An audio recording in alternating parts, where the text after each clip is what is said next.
Good morning and welcome back to Empty Cloud Monastery. My name is Bhante Suddhāso, and this morning we'll be talking a bit about one of the Buddha's discourses from the Samyutta Nikaya. So we'll start by paying homage to the Buddha, and then I'll go through the discourse and explain a little bit about what it's talking about. And then if there's any questions, I'll take questions at that time. Namo tassa bhagavato arahato samma sambuddhassa. Namo tassa bhagavato arahato samma sambuddhassa. Namo tassa bhagavato arahato samma sambuddhassa.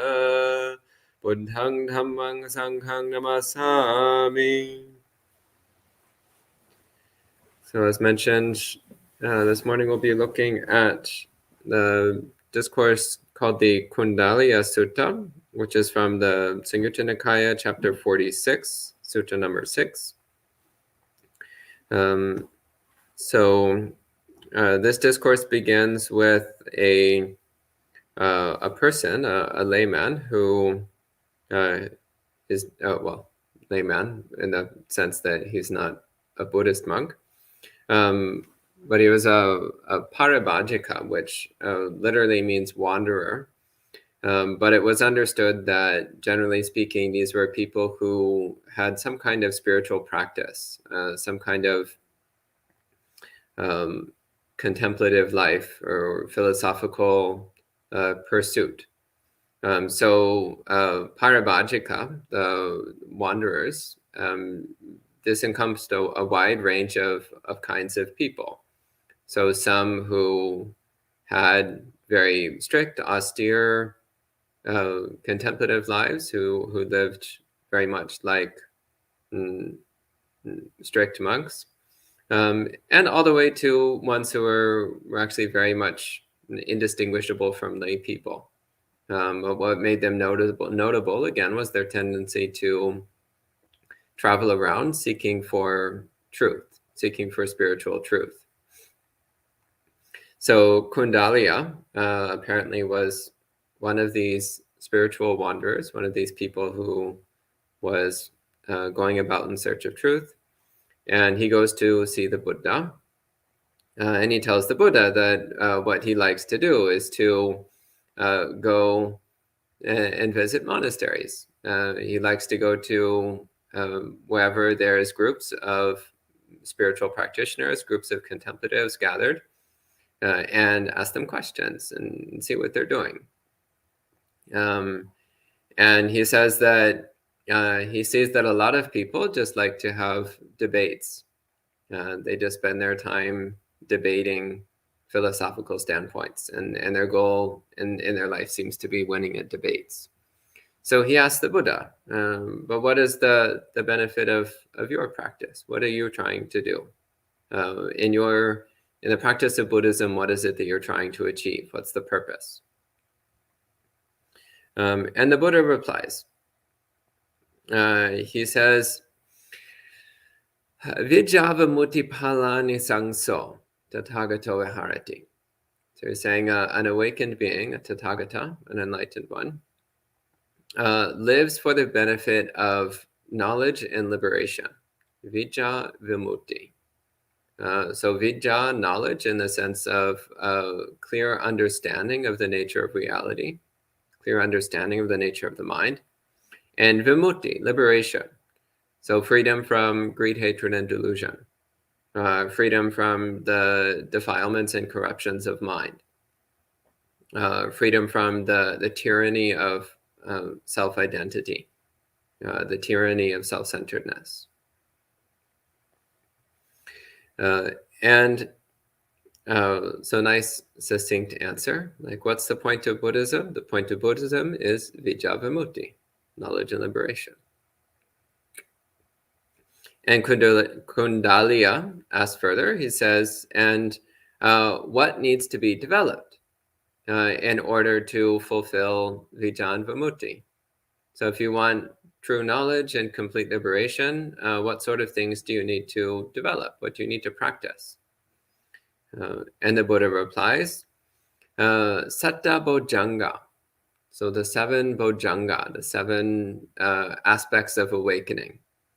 So Bojjhanga is from Bodhi, which means awakening, and Anga, which means factor or aspect. So the 7 factors of awakening, which is one of the most commonly used lists when we want to talk about the basic requisites of awakening.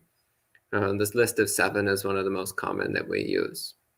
And a bit later in the sutta, the Buddha lists the 7, so I'll talk about it when we get to that section.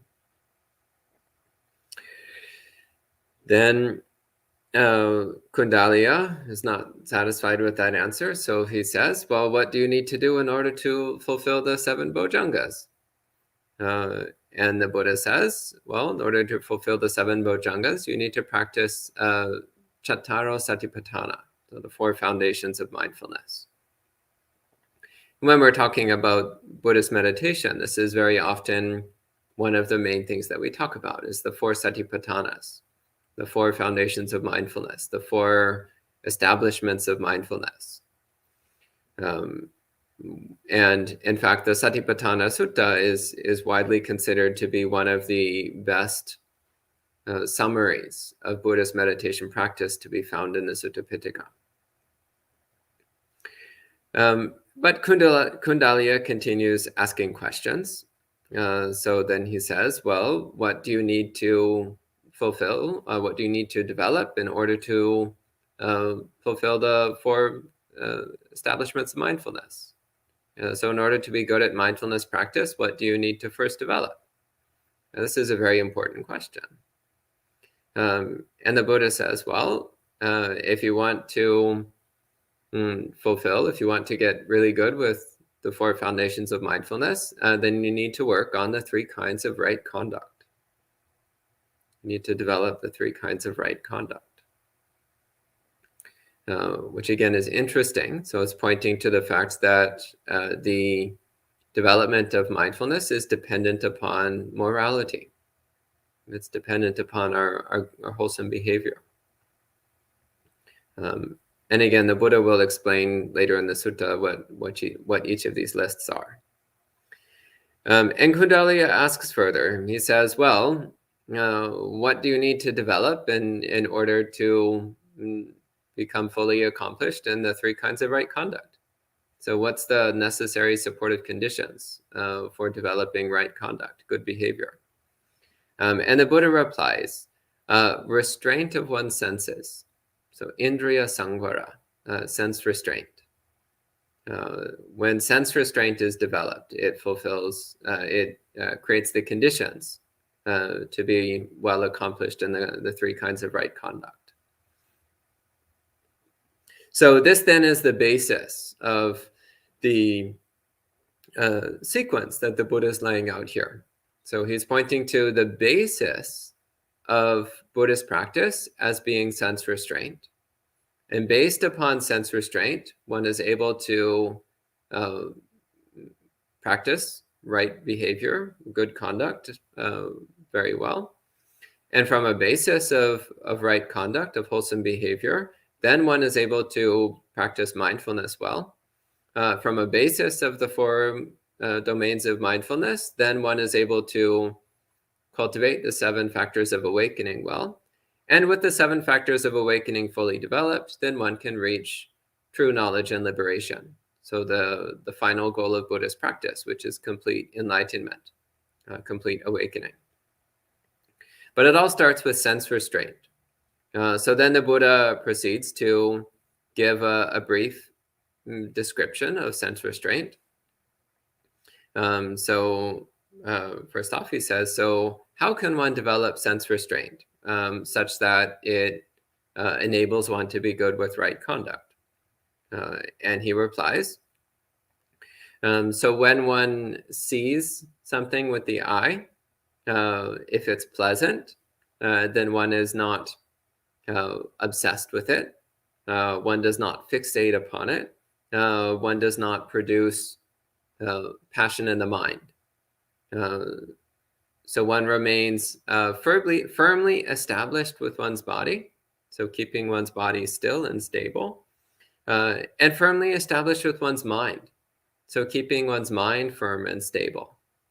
So even though you see something exciting and thrilling and fascinating, you don't go towards it with your body and mind. You keep your body and mind still, stable. So not going by one's impulses, not just chasing one's impulses and instincts. And this is actually pointing to, again, a very important principle in Buddhist practice, which is recognizing that our impulses and instincts are often grounded in desire and aversion, almost always, in fact. So we always want to be very careful with observing our impulses and instincts and not allowing them to just dominate the mind. So we don't want to lower ourselves to the level of animals, but rather we want to train ourselves in self-restraint, self-control. We want to train ourselves in learning how to shift the patterns of mind from the unwholesome towards the wholesome. And that begins with self-restraint, with stopping ourselves from pursuing our impulses and desires. So it starts with the body. So not doing anything physical based upon our impulses, but also we watch the mind. So noticing also how the mind, when something pleasing or exciting comes into our field of view, then also we have this urge to start thinking about it, fantasizing about it or conceptualizing about it. So also we want to keep the mind still. So we're still aware of what's going on. We're not ignoring what's going on, but we're keeping the body restrained and the mind restrained. We're stopping ourselves from doing anything which is going to further inflame that desire reaction. And further, the Buddha says, when we see something displeasing, something unpleasant, then we're not disturbed by that. We're not bothered by it. We don't let the mind become aversive. We don't let the mind one second. So we don't let the mind fall into a state of hostility and negativity towards the experience. So keeping again, he says, one keeps one's body and mind established and stable. So we keep it internally steady and non-reactive. So the key point here is non-reactivity. So still being aware of what's going on, but not reacting in a negative or positive way towards whatever appears. And so when we practice in this way, then the Buddha says, then practicing also in this way towards sounds, smells, tastes, physical contact, and also towards mental objects. So with all of the six senses, keeping body and mind still and non-reactive, then this creates the conditions for right conduct. So again, you can see why this is a critical condition for right conduct. So in order to engage in right conduct, then we need to stop ourselves from acting on impulse, so that we can instead deliberately choose to do what is appropriate, to do what is wholesome, to do what is kind, to do what is compassionate, to do what is wise, rather than just blindly doing whatever our greedy, aversive habits might be pushing us towards. And this is one description of sense restraint. Elsewhere in the suttas, the more common description of sense restraint that we find is the Buddha says not to fixate on the characteristics and details. So not nimitta gahi, not vyanjana gahi, not to fixate on the details and characteristics of whatever we're experiencing. So normally when we see something pleasant, then we fixate on its pleasant details and characteristics. Or if we see something unpleasant, then we fixate on its displeasing and annoying characteristics and details. So the other more common description of sense restraint then is to not fixate on the details and characteristics of things. And again, this is because fixating on details and characteristics, which are pleasing or displeasing, will tend to inflame desire and aversion in the mind. So with this basis of sense restraint, then we're starting to develop a certain amount of self-control, the ability to stop ourselves from acting on our unwholesome instincts and impulses. So that then allows us to practice the three kinds of right conduct. So the Buddha says, how does one practice the three kinds of right conduct so that it's a suitable basis for satipatthana practice, mindfulness practice? And he says, first off, he says, well, one should abandon physical misconduct and develop good physical conduct. One should abandon verbal misconduct and develop good verbal conduct. One should abandon mental misconduct and develop mental good conduct.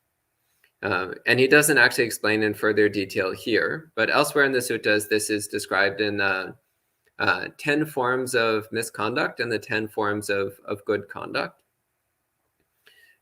which lines up closely with what we see in the Noble Eightfold Path. So the three kinds of physical misconduct are what we refrain from, what we discard when we practice samma kammanta, right action. So not refraining from killing, refraining from stealing, and refraining from sexual misconduct. And the three kinds of verbal misconduct, four kinds of verbal misconduct, actually spoke about in detail yesterday evening. So refraining from lying, divisive gossip, harsh speech, and useless speech. And instead we cultivate good conduct with speech. And again, I spoke in detail about that yesterday. And then mental misconduct. So there's three kinds. So this lines up with samma sankappa. So mental misconduct is thoughts of aversion, thoughts of cruelty, and thoughts of greediness, of grasping, of acquisitiveness, possessiveness. Whereas mental right conduct, on the other hand, is mental conduct of kindness, of compassion, and of renunciation. So then with that as our basis, so following the precepts, controlling our speech, so speaking appropriately and nobly, and controlling our mind, so cultivating right attitude, right intention, then we have a suitable basis for practicing the four kinds of mindfulness, the four satipatthana. And he says, how does one practice the four kinds of satipatthana so that it's a suitable basis for developing the 7 factors of awakening? And here he gives the standard description of the 4 satipatthanas. So he says here, someone focuses on the body, diligent, clearly aware, and mindful, without desire or depression regarding the world, regarding anything in the world. And then the same for paying attention to feeling, paying attention to the mind, and paying attention to mental objects. So the 4 domains of mindfulness. And I won't go into the 4 satipatthanas in detail because then we would be here for hours. But you can look at previous talks on that particular subject if you want more detail. The critical point here, though, is emphasizing once again that mindfulness practice, right mindfulness, depends upon right conduct. That's the critical point that the Buddha is making here. It's only with the basis of sense restraint and right conduct that one is able to effectively practice mindfulness meditation. And then the Buddha says, how is it that the 7 factors of awakening are properly developed? And this is on the basis of mindfulness practice. And so he gives the standard list of the 7 bojjhangas. So the first one develops the mindfulness awakening factor. So the awakening factor of mindfulness, which is dependent upon seclusion. So seclusion, first and foremost, from one's own mental defilements. So seclusion from one's tendency towards mental defilement, desire and aversion. But also seclusion in the more literal sense of taking time to be alone, taking time to be quiet, taking time to be peaceful and still.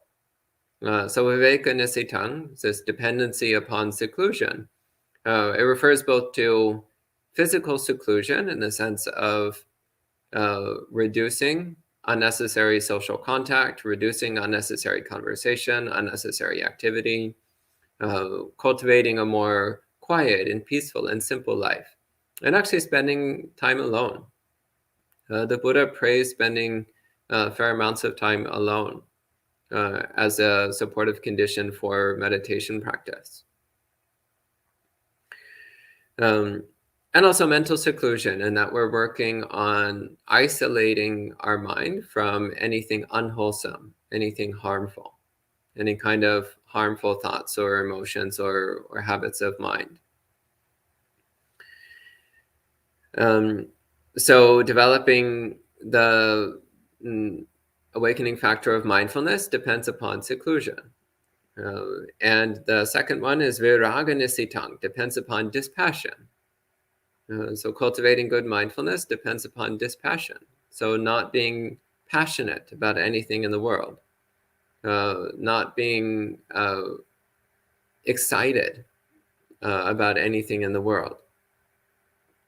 So keeping a calm mind, a tranquil mind, a peaceful mind. And it says nirodha nisitang, it's dependent upon cessation. So cessation of one's defilements. Cessation of the unwholesome tendencies of mind. And he says, Vosaga parinaming.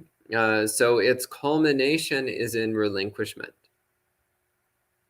So when one is practicing right mindfulness, then it culminates in relinquishment. It culminates in letting go of all things. That's actually a sign as to whether or not we're practicing mindfulness correctly. If we're practicing it correctly, then it will lead us to letting go of all things. If we're not practicing it correctly, then we'll just become more attached, more fixated on things. And then the Buddha gives the same description for each of the 7 bojjhangas. So sati, mindfulness, dhammavicaya, investigation of phenomena, virya, energy or effort, piti, euphoria or ecstasy, passaddhi, tranquility, samadhi, concentration or mental unification, and upekkha, so equanimity, stable, balanced, non-reactive mind. And these 7 factors of awakening, when properly fulfilled and developed, then naturally culminate in knowledge and liberation, naturally culminate in complete enlightenment. And that was the end of the Buddha's teaching to the wanderer Kuṇḍaliya. And Kundaliya was very excited and praised the Buddha's discourse. And then he concluded by saying that he's now going for refuge to Buddha, Dhamma, and Sangha. So in other words, he decides to become a Buddhist after all of this, which is also cute because he starts off by saying how he likes to go around and visit all the different monasteries and gatherings of contemplatives and monks of different orders and traditions, And he comes and he hears this brief Dhamma talk by the Buddha, and he decides, no, I'm going to stick with Buddhism. Buddhism is the one for me. And he concludes by saying, may Sir Gautama remember me as a lay disciple who has taken refuge for life. So this then confirms, by the way, that Kuṇḍaliya was in fact a lay person, which indicates that, once again, Parabhajikas were not necessarily monastics, but rather they were wanderers, people who would, again, wander around in search of truth, but were not necessarily monastics in the sense that we think of the word. So Kuṇḍaliya, in fact, was a lay person, a lay wanderer, but who, on this occasion, decided that he was going to commit specifically to Buddhist practice. So that's the end of this discourse. So at this time, if there's any questions or comments, I'll be happy to respond. So hello to all the people joining in online. Hello to Charles Lee, Greg, Karuna, Manal, Jayanta, Sa, Louisa, Sud, Manish, Vivian, Gregory, Yankee, John, Dharma Learner, Usha, Norma, and Bhumika. Good to see all of you. Lots of friends joining in.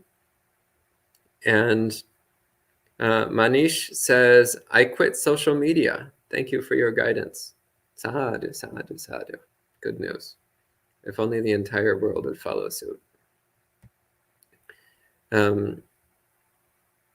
Okay, so Sud says, how is Yoniso Manasikara related to all this, where one tries to maintain equanimity in dealing with senses and their phenomena? So, if you want me to start talking about Yoniso Manasikara, this would be a while.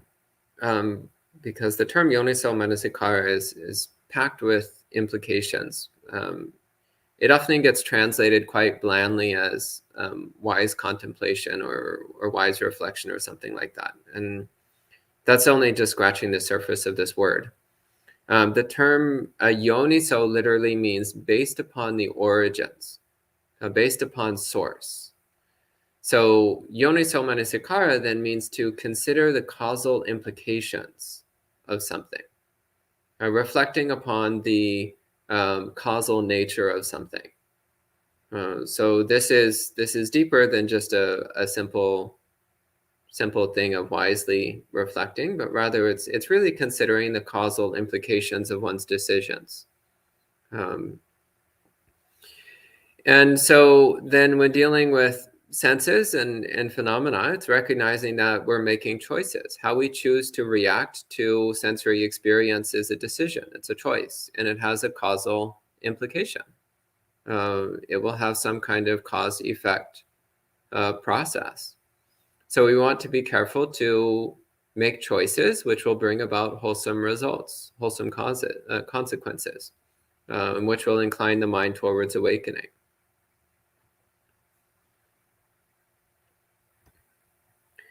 And Charles Lee says, can you speak about what I should contemplate as an antidote to my tendency to proliferate upon the details of pleasant sense objects?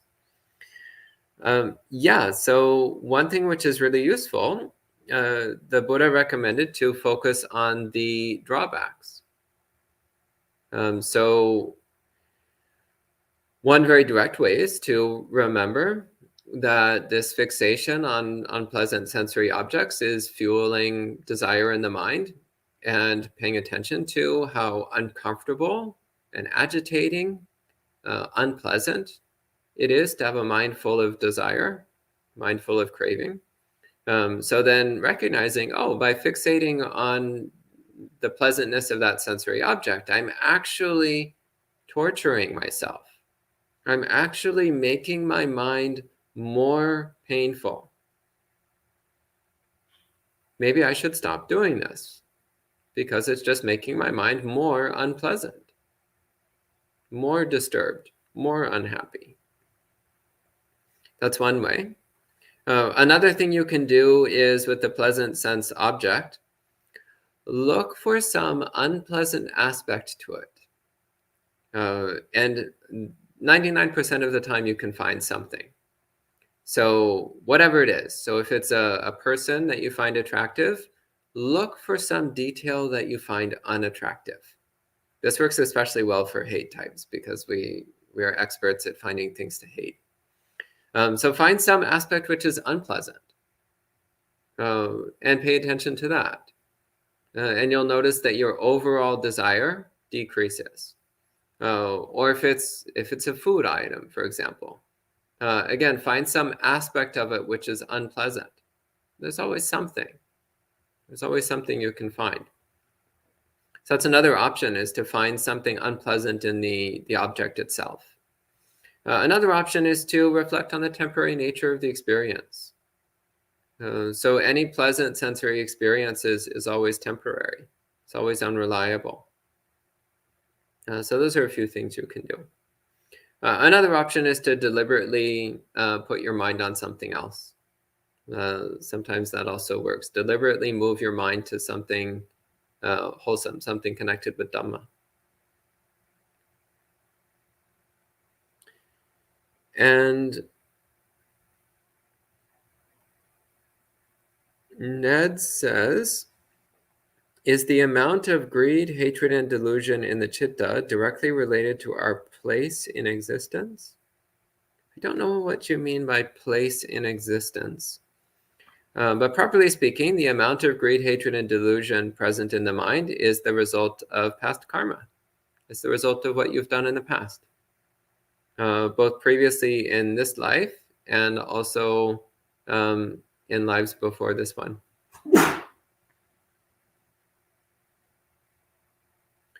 And Vishal has a question which is off topic. So Vishal, if you bring that to the monk chat session this evening, then you can ask all the off-topic questions you like during monk chat. That's what monk chat is for. But the question here is not relevant to the topic. And I don't see any other questions. Okay, we just had one more here from Charles Lee. Charles Lee says, could you speak about what I should contemplate as an antidote to my tendency to proliferate upon the details of unpleasant sense objects? Well, once again, focusing on the painfulness of hatred. When the mind is like, oh, I really hate that. Oh, so annoying. Well, just pay attention to what an unpleasant state of mind that is. So recognizing, oh, when I fixate on my aversion towards this object, once again, I'm just making my mind a painful place to live. I'm just inflicting pain on myself. When we hate something, when we build up hatred in the mind, we're actually just poisoning our own mind. Just making it uncomfortable. That's all.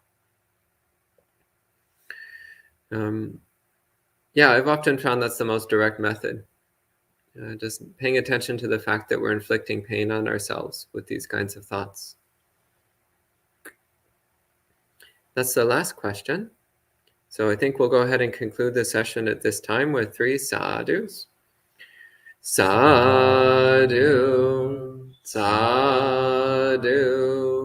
sadhu. And we'll see you this evening for monk chat.